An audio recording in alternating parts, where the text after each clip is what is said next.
Hello, I'm Vipasha Patil, and today we'll be discussing the topic carbocations. The flow of my lecture will be as follows. First, we'll be seeing general introduction. Then we'll be discussing the types of carbocation. Thirdly, we will see the stability of carbocation. And in last, we will discuss rearrangement in carbocation. So this gentleman over here is Sir George Olah, who won a Nobel Prize in 1994 for his work in carbocation chemistry. So under the first part, general introduction, the first point is that carbocation is a reaction intermediate. Now there are many types of reaction intermediates: carbocation, carbanion, free radicals, benzene, carbene and nitrate. But today we are focusing only on carbocation. Now first let us discuss what is a reaction intermediate. So let us take an example. Suppose I am preparing tea. So in a saucepan, I'll pour milk with some sugar and tea leaves and just boil it for 2 minutes, and then at the end of 2 minutes, we will get something which is known as tea. Now at the moment of 60 seconds, that is 1 minute, what do we have in the saucepan? It is neither the milk nor the tea. It is something in between, something which is intermediate. So likewise our reaction intermediates, when we go from reactant to the product, something is formed in between which is known as reaction intermediate, and carbocation is one such type. Now let us see the definition of carbocation. How do we define carbocation? The second point will be definition of carbocation. So this is a carbocation, and carbocation is defined as a species of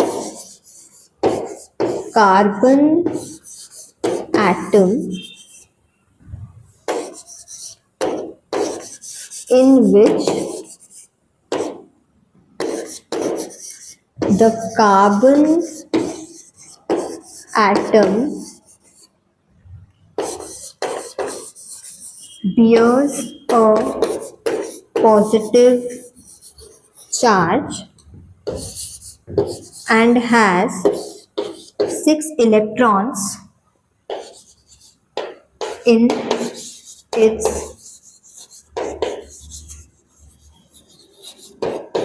outermost shell. You can see over here, there's a carbon atom bearing a positive charge with 1, 2, 3, 4, 5, 6. 6 electrons in the outermost shell. So this is how we define carbocation. Okay. Now earlier, carbocation was also known as carbonium ion. Carbonium ion. But nowadays, the term carbocation is used generally, because see the term carbo, it means carbon. Cation means a positively charged species. So this term carbocation is in some sense self-explanatory. Okay, so we use this term carbocation nowadays. Now the carbocation is generally short-lived. The lifespan is of few nanoseconds, so it is a short-lived species. Okay, now we have seen the definition of carbocation. Now the third point is formation of carbocation. How are the carbocations formed?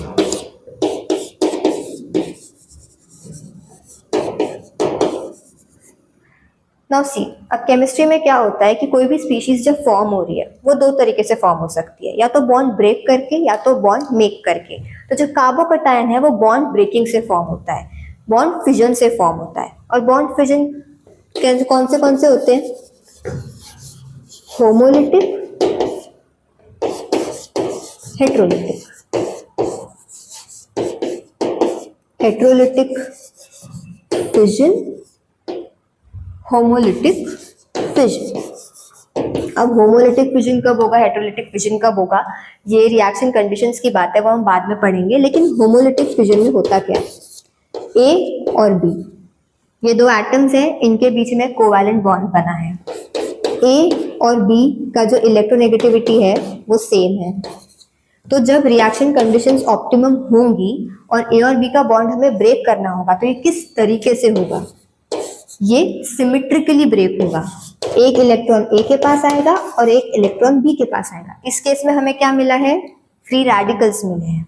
अब हम ए, suppose हम लेते हैं D और ई। अब यहाँ electronegativity of जो D है वो इलेक्ट्रोनेगेटिविटी ऑफ ई से ज्यादा है। ये भी कोवैलेंट बॉन्ड है, 2 इलेक्ट्रॉन्स है, ऑप्टिमम रिएक्शन कंडीशंस है, हमें डी और ई को ब्रेक करना है। तो अब ये ब्रेक कैसे होगा, ये बॉन्ड यहाँ शिफ्ट हो जाएगा, ये जो दोनों इलेक्ट्रॉन है इस बॉन्ड के वो डी पर शिफ्ट हो जाएंगे। क्यों, क्योंकि डी की इलेक्ट्रोनेगेटिविटी ज्यादा है और ई पे क्या हो जाएगा, पॉजिटिव चार्ज आ जाएगा। एक इलेक्ट्रॉन इसका जो है वो डी के ऊपर चला गया, तो डी के पास एक एक्स्ट्रा इलेक्ट्रॉन है तो नेगेटिव चार्ज, और ई के ऊपर उसका जो इलेक्ट्रॉन है वो जो था बॉन्ड का जो इलेक्ट्रॉन था वो अब नहीं है, तो उसके ऊपर आ गया पॉजिटिव चार्ज। अब जो कार्बोकैटायन होता है ना वो भी हेटेरोलिटिक फिजन से फॉर्म होता है। हम देखते हैं कैसे। ये कार्बन है, या हमने क्लोरीन लगाया, या फिर हम कोई भी ऐसा एटम ले सकते हैं जिसकी इलेक्ट्रोनेगेटिविटी कार्बन से ज्यादा हो। क्लोरीन की जो इलेक्ट्रोनेगेटिविटी है वो कार्बन से ज्यादा है। तो जब ऑप्टिमम रिएक्शन कंडीशंस है और हमें ये बॉन्ड ब्रेक करना है, तो ये बॉन्ड किस तरीके से ब्रेक होगा, इस तरीके से ब्रेक होगा। बॉन्ड के जो दोनों इलेक्ट्रॉन्स है वो क्लोरीन के पास होंगे, तो what we will get is this. यहाँ क्या आएगा, पॉजिटिव चार्ज, सी के ऊपर पॉजिटिव चार्ज और क्लोरीन के ऊपर नेगेटिव चार्ज। तो ये क्या हो गया, फॉर्मेशन ऑफ कार्बोकैटायन हो गया। चलो ठीक है, अब we will discuss the fourth point, that is hybridization of carbocation. Hybridization का एक फॉर्मूला है जो हमने पढ़ा था केमिकल बॉन्डिंग में, उसको यूज करके हम hybridize, I guess fourth point है यह, हाइब्रिडाइजेशन। तो केमिकल बॉन्डिंग में हमने फॉर्मूला पढ़ा था कि हाइब्रिडाइजेशन कैसे कैलकुलेट करते हैं। उस फॉर्मूला के अकॉर्डिंग जो हाइब्रिडाइजेशन आता है कार्बोकैटायन का वो sp2 आता है। sp2 हाइब्रिडाइजेशन है, तो ट्राइगोनल प्लेनार उसकी ज्योमेट्री है। प्लेनार मतलब क्या है, वो प्लेनार स्पीशीज है एक्स वाई प्लेन में। ये देखिए, ये जो है ये कार्बोकैटायन है, ये कार्बन है, पॉजिटिवली चार्ज कार्बन एटम, ये ब्लैक बॉन्ड, और ये 3 जो है वो हाइड्रोजन्स है। मैं आपको एक पिक्चर दिखाती हूँ, ये देखिए, ये जो है पर्पल वाला, ये 3 sp2 हाइब्रिडाइज्ड ऑर्बिटल्स है और इन्होंने बॉन्डिंग की हुई है H के साथ। ओके, कार्बोकैटायन एक प्लेनार स्पीशीज है और यहाँ पे ये देखिए, ये इसका साइड व्यू है। यहाँ पे एक MTP ऑर्बिटल भी है कार्बोकैटायन के पास और ये 3H बॉन्ड है। जो 3H बॉन्ड है वो प्लेन में है और जो वेकेंट p ऑर्बिटल है वो परपेंडिकुलर है इसको। सो ये इसका ओवरऑल स्ट्रक्चर है। हाइब्रिडाइजेशन हमने देख लिया, हाइब्रिडाइजेशन इसका sp2 है। Okay, now we will move towards our 5th point,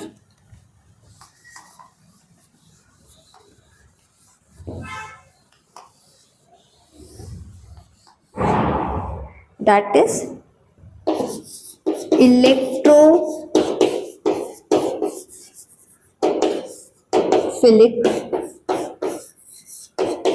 nature.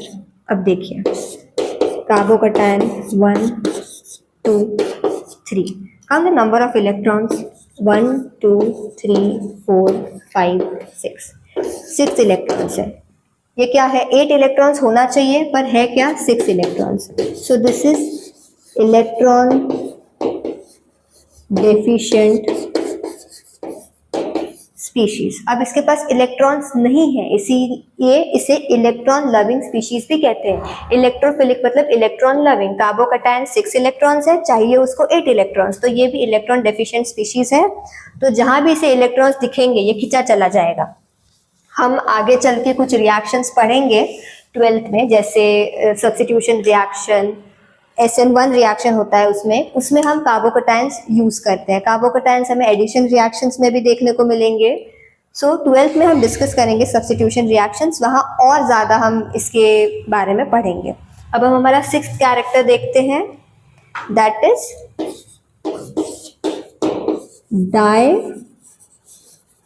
Diamagnetism.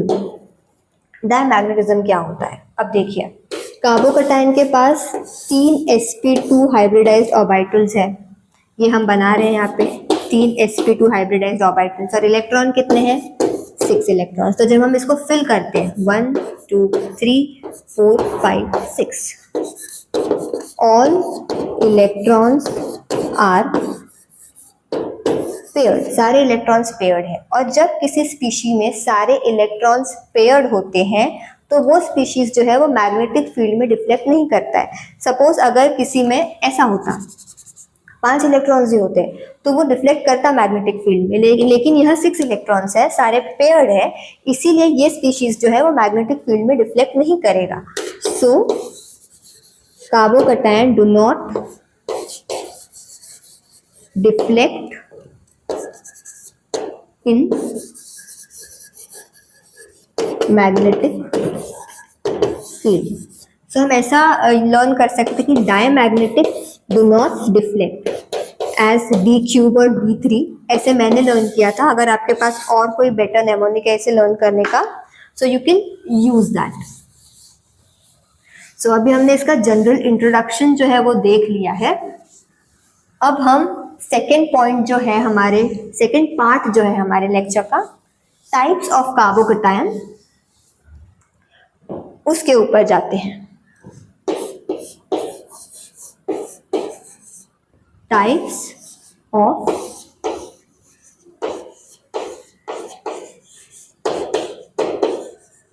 Carbocation. अब देखिए ये क्या है, मिथाइल। ये क्या है, methyl carbocation. What is this group? This is ethyl.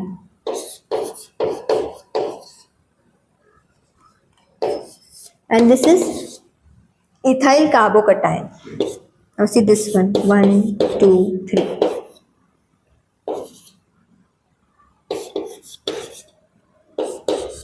What is this? Propyl. अब प्रोपाइल में हमें 2 टाइप्स के मिलते हैं, 1, 2, 3, CH3, CH3. This is isopropyl carbocation. और ये जो होगा दिस इज प्रोपाइल कार्बोकैटायन। तो ये सारे जो है जो अल्काइल की तरह है, जैसे ये CH3 है, यहाँ एक बॉन्ड अटैच है, बट अगर ये बॉन्ड टूट गया और इस पे पॉजिटिव चार्ज लगा दिया तो ये बन जाएगा methyl carbocation. So all these are alkyl carbocations. क्यों? क्योंकि ये अल्काइल की तरह है, C2H5, इधर एक बॉन्ड है, वो बॉन्ड हटा दिया, जब वो क्लीव होगा तो यहाँ पे पॉजिटिव चार्ज आया, तो ये क्या बना, इथाइल कार्बोकैटायन। ये क्या है, इथिल। सो ये हमने देखा अल्काइल कार्बोकैटायंस। अब हम और कुछ टाइप के कार्बोकैटायंस देखेंगे। सी दिस वन,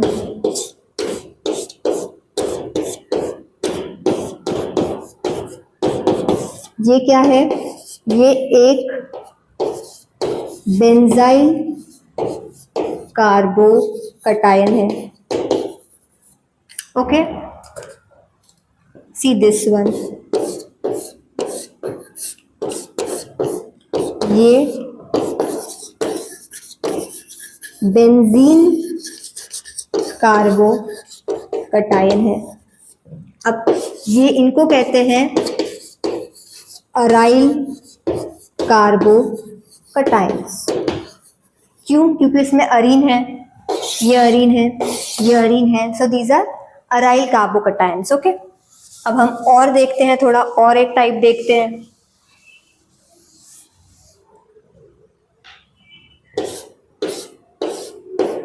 अगर ये है, ये कैसा है, CH2 double bond C,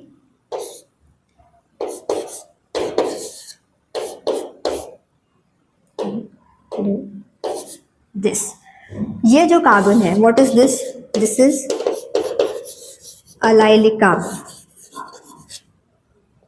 Sorry, this carbon is vinylic carbon. This carbon is allylic carbon. The carbon next to doubly bonded carbon is the allylic carbon. So अब यहाँ positive charge है, allylic carbon positive charge है, so this is allyl carbocation. Now if we take a look at this,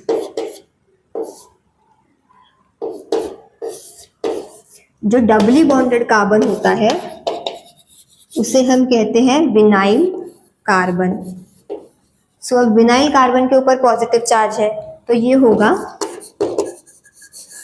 vinylic carbocation. So now I think that we have discussed the types of carbocation. Now we will discuss the degree of carbocation. What is the degree of carbocation? यहाँ से questions भी आते हैं. Now see. Degree of carbocation.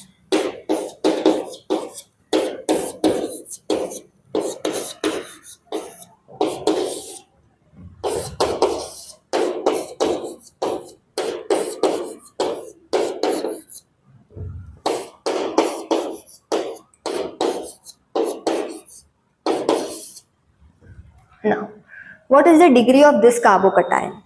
Count the number of carbon atoms attached to the positively charged carbon. 1, 2, 3. So this is 3 degree or tertiary carbocation.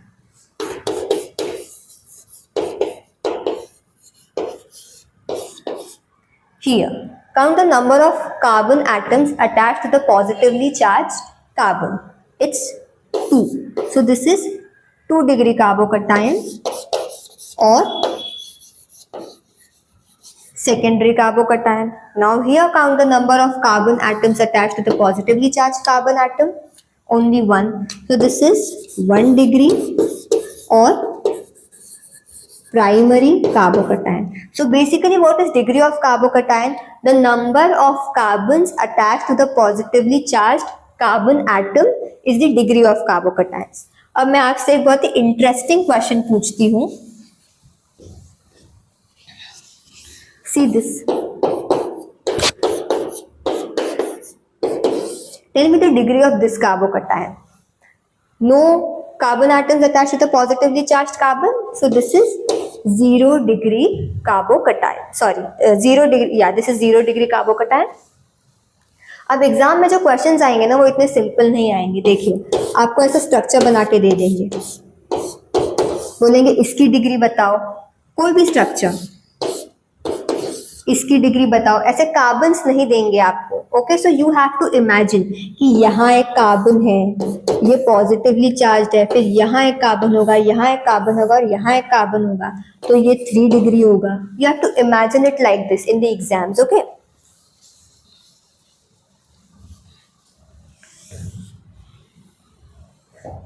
so now our second part is also over. We have discussed the types of carbocation and the degree of carbocations. Now we will move towards our third part, that is stability of carbocation. Questions इसी topic से maximum आते हैं तो हम कुछ questions practice करेंगे इसके ऊपर. Okay, so now we have reached to the third part of our video, that is stability. अब स्टेबिलिटी बहुत से फैक्टर्स पे डिपेंड करती है. Resonance, hyper conjugation, inductive effect. Resonance effect most dominating factor होता है, फिर हम हाइपर कॉन्जुगेशन देखेंगे और फिर हम इंडक्टिव इफेक्ट देखेंगे. अब ये कुछ क्वेश्चंस हैं जो मैंने यहाँ लिखे हैं, हम 1 बाय 1 इसको सॉल्व करेंगे और देखते हैं हमारा स्टेबिलिटी ऑर्डर क्या आता है. तो पहला क्वेश्चन देखिए. अब यहाँ रेजोनेंस तो है नहीं, हाइपर कॉन्जुगेशन लग सकता है, तो यहाँ कितने हाइपर कॉन्जुगेटिंग स्ट्रक्चर्स बनेंगे? 9, क्योंकि यहाँ 9 अल्फा हाइड्रोजन है, यहाँ 6 अल्फा हाइड्रोजन है, तो 6 हाइपर कॉन्जुगेटिव स्ट्रक्चर्स बनेंगे. और यहाँ 3 अल्फा हाइड्रोजन है, तो यहाँ 3 हाइपर कॉन्जुगेटिंग स्ट्रक्चर्स बनेंगे. जितने ज़्यादा नंबर होते हैं हाइपर कॉन्जुगेटिंग स्ट्रक्चर्स के, उतना ही स्टेबल कंपाउंड होता है. रेजोनेंस, हाइपर कॉन्जुगेशन और इंडक्टिव इफेक्ट हमने जीओसी में डिटेल में पढ़ा है, अभी हम सिर्फ उसकी एप्लीकेशन देख रहे हैं. सो स्टेबिलिटी यहाँ आएगी A greater than B greater than C because of hyper conjugation. अब सेकेंड हम देखते हैं, यहाँ हम रेजोनेंस देख सकते हैं क्योंकि यहाँ बेंजीन है, डीलोकलाइजेशन होगा. अब ये जो पॉजिटिव चार्ज है ये 3 बेंजीन रिंग में डीलोकलाइज होगा. ज़्यादा स्ट्रक्चर्स होंगे, यहाँ सिर्फ 2 में होगा. A से कम स्ट्रक्चर्स होंगे और C, यहाँ A और B से कम स्ट्रक्चर्स होंगे.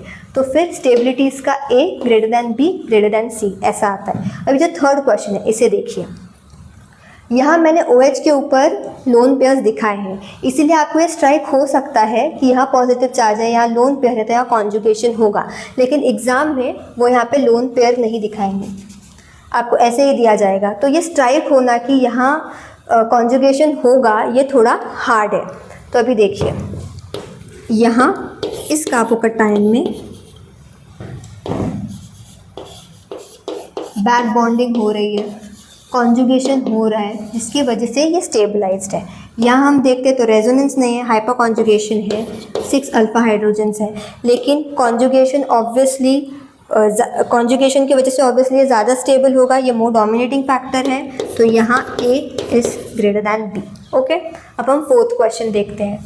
यहाँ भी बैक बॉन्डिंग का फैक्टर है। यहाँ क्या है, number of hyper conjugating structures कितने बनेंगे, 2, क्योंकि यहाँ 2 अल्फा हाइड्रोजन्स है। अब ऑब्वियसली ये जो कॉन्जुगेशन है ये यहाँ पे डोमिनेट करेगा, तो A is greater than B। अब हम क्वेश्चन नंबर 5 देखते हैं। ठीक है, यहाँ भी बैक बॉन्डिंग है, यहाँ 9 अल्फा हाइड्रोजन्स है। अब आप बोलेंगे कि मैम यहाँ कॉन्जुगेशन है तो ये फैक्टर डोमिनेट करेगा, लेकिन यहाँ पे ये केस एक्सेप्शन है। यहाँ पे एक्सपेरिमेंटली ऐसा ऑब्जर्व किया गया है कि ये जो कार्बोकटायन है, टर्शियरी कार्बोकटायन ये जो है, ये ज़्यादा स्टेबल होता है एज कंपेयर टू ए। ये जो हाइपर कॉन्जुगेशन का इफ़ेक्ट है ये 9 हाइपर कॉन्जुगेटिंग स्ट्रक्चर्स इसके ऊपर भारी पड़ जाते हैं और बी ज़्यादा स्टेबल होता है। वहाँ हाइपर कॉन्जुगेशन भी लग रहा है 9 अल्फा हाइड्रोजन का प्लस 3 मिथाइल का इंडक्टिव इफेक्ट भी लग रहा है, और यहाँ सिर्फ कॉन्जुगेशन लग रहा है, तो वो इसके ऊपर भारी पड़ता है और ये ज़्यादा स्टेबल होता है। ठीक है, अब हम क्वेश्चन नंबर 6 देखते हैं। अब ये है कार्बोकटायन इलेक्ट्रॉन डेफिशिएंट स्पीशीज़। इसको क्या चाहिए, इलेक्ट्रॉन्स चाहिए। नाइट्रोजन क्या करेगा, OH क्या करेगा, क्लोरीन क्या करेगा, यहाँ तो कुछ है ही नहीं। अब नाइट्रोजन जो है वो इलेक्ट्रॉन विड्रॉइंग ग्रुप है, वो -m इफेक्ट दिखाएगा। क्लोरीन क्या है, क्लोरीन के पास वैसे तो इलेक्ट्रॉन्स है तो उसको +m इफेक्ट दिखाना चाहिए, लेकिन यहाँ पे ये -I इफेक्ट दिखाएगा। क्लोरीन हैलोजन है, हैलोजन में इंडक्टिव इफेक्ट जो होता है वो डोमिनेटिंग फैक्टर होता है। OH इलेक्ट्रॉन्स देगा, वो +m इफेक्ट दिखाएगा। तो यहाँ सबसे ज़्यादा स्टेबल क्या होगा, यहाँ पे सबसे ज़्यादा स्टेबल C होगा। ओके, C के बाद D होगा, क्योंकि वहाँ यहाँ कोई भी इलेक्ट्रॉन विड्रॉइंग ग्रुप नहीं है। अब फिर आएगा B, क्यों, क्योंकि यहाँ पे विड्रॉइंग नेचर है बट सिर्फ इंडक्टिव से विड्रॉ हो रहा है, यहाँ मीजोमेरिक से विड्रॉ हो रहा है, तो ये बहुत ज़्यादा इलेक्ट्रॉन डेफिशिएंट है, और इधर भी पॉजिटिव चार्ज है, तो A जो है वो सबसे कम होगा उसका stability. Okay, so order will be CDBA। क्यों C सबसे ज़्यादा, क्यों, क्योंकि यहाँ +m इफेक्ट दिखा रहा है OH, फिर आएगा D, यहाँ इलेक्ट्रॉन विड्रॉइंग ग्रुप नहीं है इसीलिए, फिर आएगा B, यहाँ इलेक्ट्रॉन विड्रॉइंग ग्रुप है लेकिन वो सिर्फ इंडक्टिव से इलेक्ट्रॉन विड्रॉ कर रहा है, लास्ट में आएगा A, क्योंकि यहाँ पे है इलेक्ट्रॉन विड्रॉइंग ग्रुप जो मीजोमेरिक से इलेक्ट्रॉन विड्रॉ कर रहा है। अब हम देखते हैं हमारा लास्ट क्वेश्चन, क्वेश्चन नंबर 7। ये बहुत अच्छा क्वेश्चन है, ये IIT का क्वेश्चन है। अब आप देखिए यहाँ पे, जैसे मैंने बोला था कि वो ऑक्सीजन के लोन पेयर्स बना के नहीं देंगे, यहाँ पे भी लोन पेयर्स है, यहाँ पे भी लोन पेयर्स है। अब आप बोलेंगे बैक बॉन्डिंग, तो चलो यहाँ भी बैक बॉन्डिंग होगा, यहाँ भी बैक बॉन्डिंग होगा, यहाँ तो बैक बॉन्डिंग नहीं है, पर फिर अब बैक बॉन्डिंग नहीं है तो हम चेक कर लेते हैं कि टर्शियरी कार्बोकटायन है क्या, नहीं है, टर्शियरी कार्बोकटायन भी नहीं है। यहाँ 1 2 3 4 5 अल्फा H है, तो फिर B का जो ऑर्डर है वो सबसे कम होगा स्टेबिलिटी में। यहाँ बैक बॉन्डिंग इन दोनों में है। अब हम देखते हैं, अच्छा रेजोनेंस हमने देख लिया, अब नेक्स्ट फैक्टर क्या आता है, हाइपर कॉन्जुगेशन। तो अब देखिए यहाँ पे, यहाँ हाइपर कॉन्जुगेशन के लिए कितने स्ट्रक्चर्स बन सकते हैं, CH3 6 अल्फा H, और यहाँ पे कितने हैं, यहाँ पे CH3 है तो यहाँ होंगे 3 अल्फा H, तो 6 अल्फा H की वजह से A will be more stable than C and then B। Okay, now we are done with the stability part. अब हम नेक्स्ट पार्ट देखेंगे, वो है rearrangement in carbocations. So this is the fourth part of our lecture, that is rearrangement. ये बहुत ही ज़्यादा interesting topic है। यहाँ हम देखेंगे हाइड्राइड शिफ्ट, मिथाइल शिफ्ट और फिनाइल शिफ्ट। ये माइग्रेटरी एप्टीट्यूड है, H- pH 3 degree 2 degree 1 degree. इस हिसाब से मतलब जब हम माइग्रेट करेंगे तो सबसे ज़्यादा प्रेफरेंस दिया जाएगा H- को, फिर फिनाइल को, फिर 3 डिग्री अल्काइल को, फिर 2 डिग्री अल्काइल को और 1 डिग्री अल्काइल को। अब हम देखते हैं ये क्या है, ये क्या है, ये 1 डिग्री कार्बोकटायन है, लेकिन अगर किसी तरीके से ये 2 डिग्री कार्बोकटायन बन जाए तो इसके पास और ज़्यादा स्टेबिलिटी होगी। अब वो कैसे बनेगा, अगर इधर का एक हाइड्रोजन यहाँ शिफ्ट हो जाए और पॉजिटिव चार्ज यहाँ आ जाए तो क्या बन जाएगा, 2 डिग्री कार्बोकटायन। तो अब हम देखते हैं, यहाँ हम हाइड्राइड शिफ्टिंग करा के देखते हैं, ये कार्बन नंबर 1 और ये कार्बन नंबर 2, ठीक है। इस हाइड्रोजन को हम यहाँ लाते हैं और देखते हैं क्या बनता है।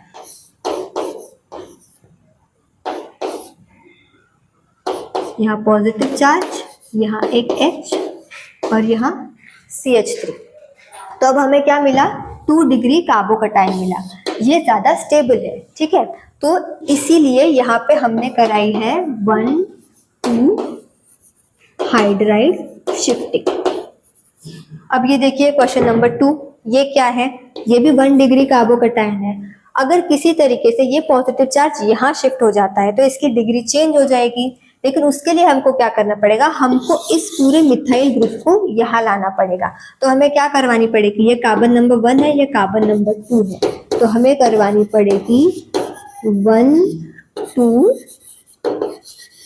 Methyl shifting. और उससे क्या होगा, हमें क्या मिलेगा, ये देखिए CH3 CH3, इसके ऊपर आएगा पॉजिटिव चार्ज और यहाँ आएगा C, उसको अटैच हो जाएगा CH3 और HH तो इधर था ही, ये पॉजिटिव चार्ज है। अब ये देखिए इसकी डिग्री क्या है, 1, 2, 3, तो ये क्या बन गया है, टर्शियरी कार्बोकटाइन बन गया है। तो मिथाइल शिफ्ट करने से इसने अपनी स्टेबिलिटी गेन की है, तो इसीलिए यहाँ हमने करवाया है 1,2 मिथाइल शिफ्टिंग। अब वैसे ही थर्ड पॉइंट देखिए, ये क्या है, ये 1 डिग्री कार्बोकटाइन है। अब अगर कुछ भी करके हम ये पॉजिटिव चार्ज यहाँ ले आए, कैसे ले आएंगे, फिनाइल को यहाँ शिफ्ट करना पड़ेगा, हमें 1,2 फिनाइल शिफ्टिंग करवानी पड़ेगी। तो अब हमें 1,2, ये कार्बन नंबर 1, ये कार्बन नंबर 2, पॉजिटिव चार्ज यहाँ ट्रांसफर करना है, फिनाइल ग्रुप यहाँ ट्रांसफर करना है। C, इधर पॉजिटिव चार्ज, इधर तो फिनाइल था ही, ये CH2 और इधर फिनाइल। अब देखिए ये कितना ज्यादा स्टेबल अब बन चुका है, इसके पास रेजोनेंस आ चुका है, यहाँ पे रेजोनेंस था नहीं, तो स्टेबिलिटी गेन करने के लिए इसने क्या करवाया है, 1,2 फिनाइल शिफ्टिंग करवाई है। ओके, तो अब यहाँ हमने कुछ और क्वेश्चंस लिखे हैं, अब हम उनको देखेंगे।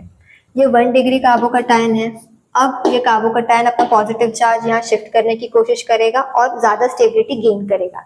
तो माइग्रेटरी एप्टीट्यूड के हिसाब से देखिए, यहाँ 2 मिथाइल है और यहाँ फिनाइल है, तो हम फिनाइल को शिफ्ट करेंगे।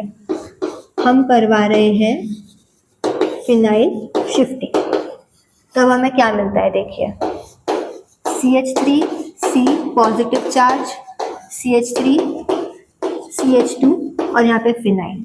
ओके, अब हमें ये मिला प्रोडक्ट। लेकिन अगर कोई थोड़ा और ज्यादा दिमाग लगाए, थोड़ा सोचे, तो आप मुझे बोलेंगे कि मैम अगर मैंने मिथाइल शिफ्टिंग करवाई होती तो मुझे और ज्यादा स्टेबल प्रोडक्ट मिलता मिथाइल शिफ्टिंग में। तो अब मैं मिथाइल शिफ्टिंग करा के देखती हूँ यहाँ पे एक बार,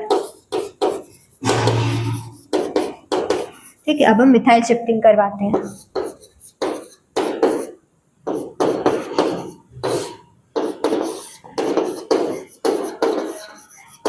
CH3, अब ये 2 प्रोडक्ट्स मिल रहे हैं। ये ऊपर वाला जो प्रोडक्ट है ये हमने माइग्रेटरी एप्टीट्यूड के अकॉर्डिंग बनाया है, ये है काइनेटिकली कंट्रोल्ड प्रोडक्ट। ये जो है ये प्रोडक्ट ज़्यादा स्टेबल है, दो ये माइग्रेटरी एप्टीट्यूड फॉलो नहीं करता है बट ये ज़्यादा स्टेबल है। ये है थर्मोडायनेमिकली कंट्रोल्ड प्रोडक्ट। 12th में जब हम रिएक्शंस पढ़ेंगे ना तो हम उसमें देखेंगे कि रिएक्शन का RDS कौन सा है। तो अब जब ऐसी 2 चीज़ें होती हैं, पहले हमने क्या किया था कि माइग्रेटरी एप्टीट्यूड से जो आंसर आ रहा था वही हमारा मोस्ट स्टेबल प्रोडक्ट था, बट यहाँ पे मोस्ट स्टेबल प्रोडक्ट अलग शिफ्टिंग करवा के आ रहा है और माइग्रेटरी एप्टीट्यूड के हिसाब से अलग शिफ्टिंग हो रहा है। तो अब हमें देखना पड़ेगा कि जो हमारा रिएक्शन है उसमें RDS क्या है। अगर फॉर्मेशन ऑफ कार्बोकटाइन RDS है तो काइनेटिकली कंट्रोल प्रोडक्ट बनेगा, ठीक है। अगर rate of reaction formation of कार्बोकटाइन नहीं है तो थर्मोडायनामिकली कंट्रोल प्रोडक्ट बनेगा। ये थोड़ा इंपॉर्टेंट एग्जाम्पल था, इसको थोड़ा ध्यान में रखिएगा, ठीक है। अब हम ये देखते हैं, ये क्या है, 1 डिग्री है। अब हम इसको यहाँ शिफ्ट करवाते हैं। क्या करेंगे, हम हाइड्राइड शिफ्टिंग करवाएंगे। तो क्या बनेगा, CH3 C CH3 C CH3, यहाँ CH positive charge CH3, okay, ये बना। अब देखिए ये अभी 2 डिग्री है बट अगर इसको हमने यहाँ शिफ्ट करवा दिया तो ये 3 डिग्री बन जाएगा। तो हम इसमें फिर से 1,2 मिथाइल शिफ्टिंग करेंगे, मतलब 2 बार भी शिफ्टिंग हो सकती है, स्टेबिलिटी के लिए ये कुछ भी करेगा, ठीक है। तो अब क्या बनेगा, देखिए ये मिथाइल हमने यहाँ शिफ्ट करवाया, यहाँ आया पॉजिटिव चार्ज, ये है CH यहाँ हमने CH3 शिफ्ट करवाया और यहाँ तो CH3 था ही। ओके, तो ये हमारा रीअरेंज्ड प्रोडक्ट है, हमारा रीअरेंज्ड कार्बोकटायन है। अब जो लास्ट क्वेश्चन है ये बहुत सुंदर है, ये देखिए यहाँ ये 3 डिग्री है, 1 2 3 हाइपरकॉन्जुगेशन है, यहाँ पे ये स्टेबल है, लेकिन ध्यान दीजिए यहाँ है ऑक्सीजन और उसके लोन पेयर्स। अगर कुछ भी करके ये पॉजिटिव चार्ज इस पोजीशन पे आ जाए तो ये बैक बॉन्डिंग से स्टेबलाइज हो सकता है। यहाँ एक हाइड्रोजन है तो यहाँ होगी हाइड्राइड शिफ्टिंग, और यहाँ क्या बनेगा देखिए,